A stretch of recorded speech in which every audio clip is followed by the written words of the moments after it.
आप स्वयं देख रहे हैं कि ये सिर्फ एक घटना नहीं, पूरे प्रदेश में यदि आप देखेंगे तो कई जगह पुलिस कस्टडी में जो डेथ हो रही है, ये सरकार पूरी तरह से जिम्मेदार है इसकी। और ये मैं तो कहूँगी हम समाजवादी पार्टी के लोग इस केस को इस तरह से लड़ेंगे, इतना न्याय दिलाएंगे कि ये केस नज़ीर बन जाएगा पूरे प्रदेश में और ये पुलिस वाले दोबारा कभी पुलिस कस्टडी में डेथ करने की बात नहीं सोचेंगे। अब जिस प्रकार से ये बताया जा रहा है कि इसका पहले समझौता भी हुआ, समझौता के बाद जो है कि एसपी के यहाँ तहरीर पड़ता है, उसके बाद उनको इनका सनी कुमार को उठाते हैं, उसके बाद एक दिन बाद घटना हुआ। लेकिन जिस प्रकार से ये कह रहे हैं कि पुलिस वाले कह रहे हैं कि स्वतः जो है कि वो स्वतः नारे से फांसी लगाए हुए हैं, तो इसमें क्या कहेंगे आप? ये संभव है? बताइए कि नारे से कोई फांसी लगा ले। यदि ये संभव भी है तो आपकी कस्टडी में था, पुलिस की सुरक्षा में वो बच्चा था और वो उसने कैसे आत्महत्या कर ली, इसकी पूरी तरह से जिम्मेदार पुलिस प्रशासन है। उसको न्याय मिलना चाहिए इस परिवार को और उन्हें जो दोषी हैं उन्हें जेल जाना ही पड़ेगा। दलित बेटा था ये, लखनऊ में जिस प्रकार से घटना पुलिस कस्टडी में हुआ था, माननीय मुख्यमंत्री योगी जी वहाँ पर काफ़ी मदद किए थे। क्या लग रहा है कि वाकई में जातिवाद जो है तरह से देख रहे हैं? जी बिल्कुल, आज इस सरकार में यदि आप देखेंगे तो हर जगह पिछड़े दलितों पे जिस तरह से अत्याचार हो रहे हैं, जिस तरह से जुल्म किए जा रहे हैं इस सरकार में। मैंने अभी पिछली बार भी सदन में एक मुद्दा उठाया था,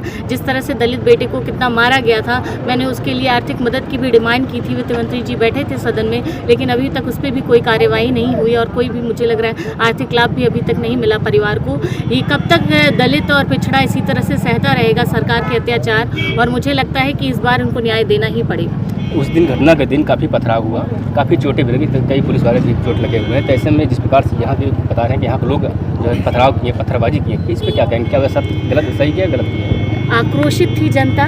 देखिए उस समय परिवारजनों को बताया भी नहीं गया, उन्हें किसी और के माध्यम से, यदि मान लीजिए उसने फांसी लगा भी ली थी तो आपको बताना चाहिए, परिवारजनों को बुला के दिखाना चाहिए, उसके बाद बॉडी उतारनी चाहिए। परिवारजनों को पता ही नहीं चला था कि कहाँ है बॉडी, ये डायरेक्ट उन्होंने भेज दिया पोस्टमार्टम के लिए। वहाँ से परिवारजनों को पता चला कि पोस्टमार्टम के लिए बॉडी आ गई। तो ये कहाँ तक का संभव है? और जो आक्रोशित हुए लोग, जनता का आक्रोश था वो बस लोग, कई लोग कस्टडी में हैं, कई लोग गिरफ्तार हुए, लोग बता रहे हैं, कई लोग जो है गिरफ्तार हैं। क्या कहेंगे जो है कि हम यहाँ पर सिर्फ आए हैं इस परिवार के साथ, इस परिवार के साथ लड़ाई लड़ने के लिए। इस परिवार को न्याय मिलना चाहिए, उस बच्चे को न्याय मिलना चाहिए जिस बच्चे ने इनकी कॉन्स्पिरेसी के चलते अपनी जान खो दी।